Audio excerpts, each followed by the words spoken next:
الرحمن علم القرآن خلق الإنسان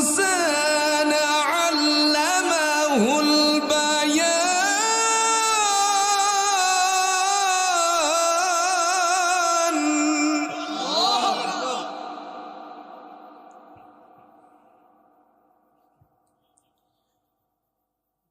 الشمس والقمر بحسبان والنجم والشجر يسجدان